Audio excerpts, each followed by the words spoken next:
What's happening, everybody? Trey here, joined as always by my dad, Sean, and today reactions to the classics. We're up to another Tom Waits record as we are in our journey of going through every album of his in chronological order, and today we're up to one that I know a lot of y'all were saying is a great one, and they didn't lie to us. They did not lie. We got Blue Valentine, 6th studio record from the great Tom Waits, and if you haven't ever stopped by before, welcome to Reactions to the Classics, man. If you would, give us a big thumbs up, that helps us out, and if you like what you see, hit that big red subscribe button. We upload videos every single day, album reviews, song reactions, top 10 list, and be sure to follow us on Twitch as well. A lot of good fun in our live streams and where we just hang out and listen to music. But all that to say, Dad, let's get into the quick facts before going track by track. Let's do it. And also, if you'd like to support us on Patreon, like Josh and all our great patrons, check out the link below. That's what keeps us able to upload stuff every single day. This is his 6th studio album, released in September of 1978,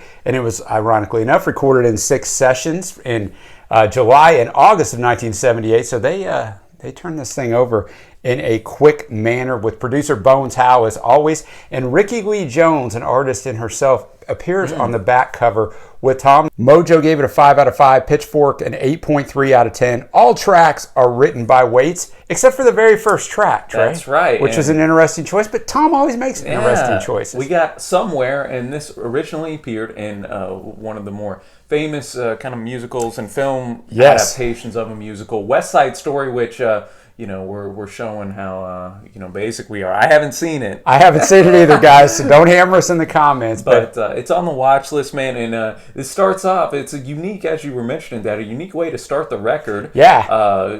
Just because it is from West Side Story, and it's got this gorgeous, lush orchestral section at the beginning. Yeah, because the music's by Leonard Bernstein, the lyrics by Sondheim, of course. And then, that's contrasted so uniquely with Tom's voice, that gruff. He's going in hard on this one. Yeah, I mean, it's Waits. It's later on Waits. He's going real gruff here. He kind of goes back and forth on this album, but this one, go ahead. But So I enjoyed it as an opener, man, because you just had those that dichotomy there, because the arrangement is just so pretty, and then Waits going in just wanting to have that hope that him and his gal are gonna have some place somewhere to be able to live and enjoy their life, man. Yeah, and as far as the meaning, I mean, it's kind of what you just said, and I think, I put on there, I need to watch the movie or the play to get the real meaning in it. In 2004, I know AFI named it the 20th greatest song ever to appear in a movie, so I guess Tom loves it. I look for some stuff to see, like, why did Tom do this? But why does Tom do a lot of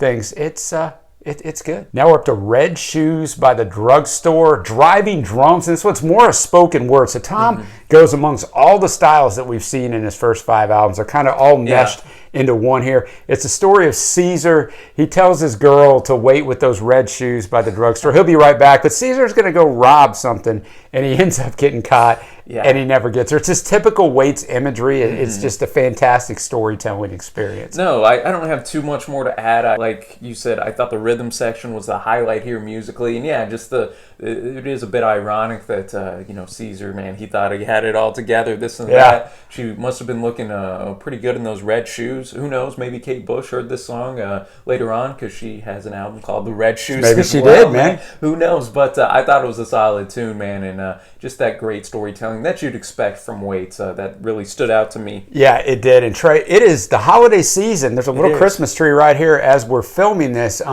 And I don't know about you, I've never got this, but the next song is Christmas Card from a Hooker in Minneapolis. Let's get real specific here. It's got a nice piano intro driven by the piano. First one so far on this album. We've seen it a lot on his previous albums. The song's lyrics narrate a letter written by a prostitute to a man named Charlie. She reveals she's pregnant. She's quit those drugs and alcohol. She's married a guy. Her life is on the straight and narrow. However, at the end of the song, she says, I've been lying. Got the swerve. I'm in prison. I wish we had all that money we used to spend on dope. No, man, the piano melody here was gorgeous, but the real highlight, again, is Tom's storytelling. Like you said, Dad, you always got to keep on your toes. You do. You can't just zone out with the music. You got to listen. This was definitely one of my favorites. Oh, mine too. Really in his whole catalog that we've heard yet, just because that twist at the end, like, it's a bit heartbreaking, man, because you feel like, yeah, okay, this is working out, this or that, but then it's like, nah, not really. That twist comes, oh, she's actually in jail, man. So I think that's one of the many reasons Waits is such a great artist, man, is he keeps you guessing and always keeps you engaged, because you don't know exactly where he's going to end up next. And another great story is the next song, Romeo Is Bleeding. And we have Romeo here, kind of portrayed as a really cool cat, I guess we can say, up in here. And here he's going with some revenge.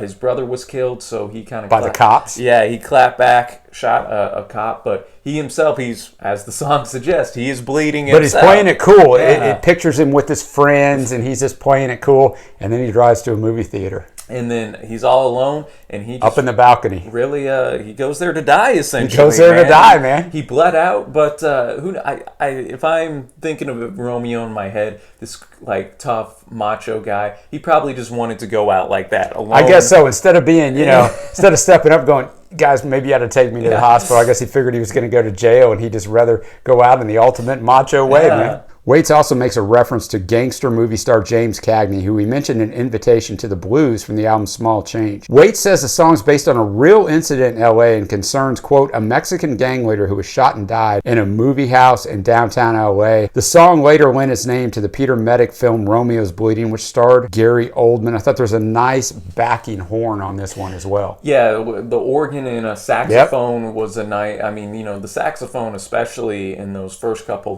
closing time, was very, very prominent when it was more kind of a like piano-based, jazzy type of deal. Haven't had that as much these last couple records, so when it appears, it kind of stands out a bit more. And you're going to keep the good stories rolling. Yep, trifecta of storytelling here. $29, and man, this one, longest one on the record. Over 8 minutes long. And it's just a wonderful, again, way to really paint a story from verse to verse, and kind of, again, you lean in and you're like, okay, what's going to happen to this poor woman that has the $29 in the alligator purse? Yeah, and she's apparently come from Chicago. Someone still may be waiting on her there, so she must have just taken off. She's walking down the street in LA. A guy pulls up. She gets in the car. He starts bragging on himself, telling her he's done all this stuff, saying, oh, you did this? I did this too. We have all this commonality. You're so lucky to have me. And then we fast forward towards the end, and obviously something's bad has happened to her, but she's not dead, because at the end she's injured, and a doc says she lost half a pint of blood, $29, and an alligator purse. Just a fantastic line from Tom. Some nice, a little bit of electric guitar in here that pops up every once in a while.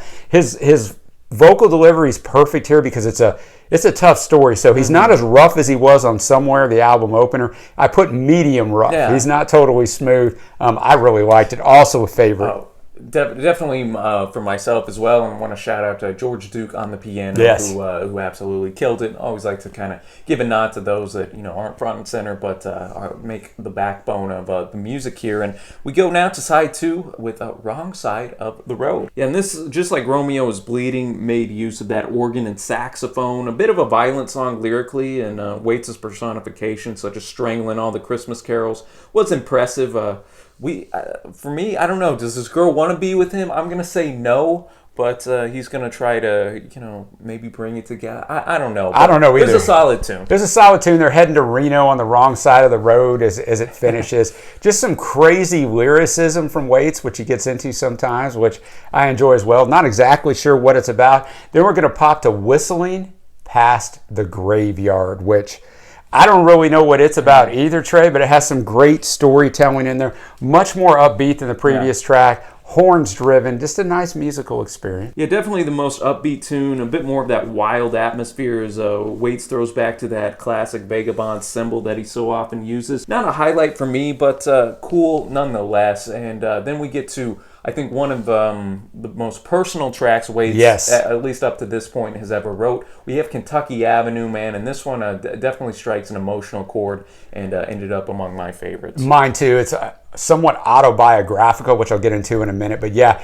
I think you're right on the emotion. It's the most emotional I've heard him on lyrics in a while. Tom grew up on a street called Kentucky Avenue in Whittier, California. In 1979, Tom said, I used to walk down Kentucky Avenue collecting cigarette butts and finally got me a paper route. I used to get up at 1 in the morning so I could deliver my papers and still have time to break the law. Many of the song's lyrics relate to real people in Waits' childhood. Mrs. Storm was a neighbor who would sit with a 12-gauge shotgun from her kitchen window. Perhaps the strongest autobiographical influence is Waits' childhood friend, a boy named Kipper, who suffered from polio and used a wheelchair. Yeah, and as the song goes on, like Waits is, we don't really know who he's singing to particularly until the end, and it's almost from a kid's perspective. Yes. We're gonna go do this, do all these adventurous things. That you had that imagination going wild as a kid, and then at the end, you figure out that he's got to take the spokes off the wheels. Let's bury your braces, this or that. You figure out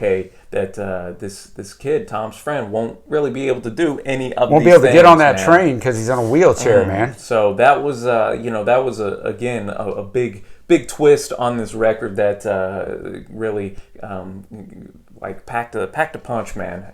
It was definitely a bit sorrowful and sad. It was. And Mojo listed Waits' vocal performance on this song as one of the 100 greatest voices in the world, which is an interesting choice by Mojo. That's going to bring us to A Sweet Little Bullet from a Pretty Blue Gun. Once again, not exactly sure, a little abstract on the meaning, painting the picture of a Hollywood night with young prostitutes. It's a little more upbeat, and again, a nice little electric guitar pops in here, which you just don't see very often. And Waits is on that, which, is, I don't recall him hopping on the electric guitar up to, this point on the in his catalog. I don't either. And there was some cool little twisting of classic nursery rhymes. Possibly the woman in the song notes, it's raining, it's pouring, the old man is snoring. Now I laid me down to sleep, I hear the sirens in the street. Bit of a cautionary tale that fame and fortune are usually not around the corner like everybody thinks that it is. So again, an enjoyable tune here. And then we close it out with the title track. Yeah, I always got to get it down to add that S. It's Blue Valentines. The album's Blue Valentine. But basically, I think this woman's writing Tom, telling him, keeps getting these blue Valentines to him. She keeps finding him. He must have done something to wrong her. He ran away trying to escape it, but he can't get away because she keeps sending him these blue Valentines. Nice acoustic, more low-key, nice vocal on this. What'd you think? No, I thought this was a great performance. I did too. As I was digging in, I think this could also be interpreted as a little twist at the end because it starts off, with the blue Valentines. But then as we go through, I don't know, I'm thinking maybe Tom is actually writing these letters to her. Oh. He notes, on each St. Valentine's Day, don't you remember I promised I would write you? So, I don't know. I think it, again, could be either a twist at the end. Again, Waits is such a good songwriter. I think those multiple interpretations I agree. are available there. Shout out to Ray Crawford as well on the almost flamenco-like electric guitar. Yes. I thought that was a cool touch as well. And I thought it worked, kind of summing up a lot of the different themes on this record. So it worked as a closer. Tom's usually good at choosing very strong openers and closers. He is. To his record, man. And that'll take us now to our favorite tracks. I got a bunch of them. I got $29. Me too. I got Blue Valentines. Me too. I got Romeo Is Bleeding. I got Kentucky Avenue. Me and too, I got, of course, Christmas Card from a hooker in Minneapolis. So I got 5 of them as my favorite track. You covered mine as well, dude, because there's just so many. I mean, there's not a lot of songs on here, but there's a lot of quality, which will take us to our overall score of this record. And honestly, this might be my favorite Waits record we've done up to date, not including Rain Dogs. I'm going chronologically. Yeah. It's between this and actually his debut, Closing Time. Yeah, I agree. For me, but I'm coming in at a strong 8.25 on this. I thought the storytelling was absolutely wonderful. The arrangements, you had, as you were mentioning, Dad, a little bit of everything. You had piano-driven tracks. You had the lush orchestration of the opener. You had some organ and saxophone interplay, and then some electric guitar, which is a little bit new. So, yeah, man, really, really strong record, and was glad that we got a chance to review this. Yeah, you pretty much summed up exactly everything I was going to say, Trey, so I don't have a lot more to add to it. It's the culmination of his first 5 albums all wrapped up into the best of each one into one. I don't know if this is my favorite or the debut, Closing Time, so far that we've done, but I'm right with you, the exact same grade, and a strong 8.25. If you like Tom, you're going to love this record. if you don't like Tom, we've said it on every one of them, you're probably not going to like this record or anything else he does. But I think it's pretty accessible. It's not. I do. There's no over-the-top vocal performances we're going to get into later. But as always, Josh, appreciate you bringing this to us. Oh, definitely. And of course, we'd like to know your thoughts on the record down below, man. Be sure to let us know, and be sure to stick around every month. Dropping a Waits review, man. So we're going to keep chugging along, looking forward as we're nearing the 80s period. Yes, we are, man. But anyways, y'all, as always, I'd appreciate all the backstory and research. And until next time, y'all, thanks for watching, happy listening, and we will see you.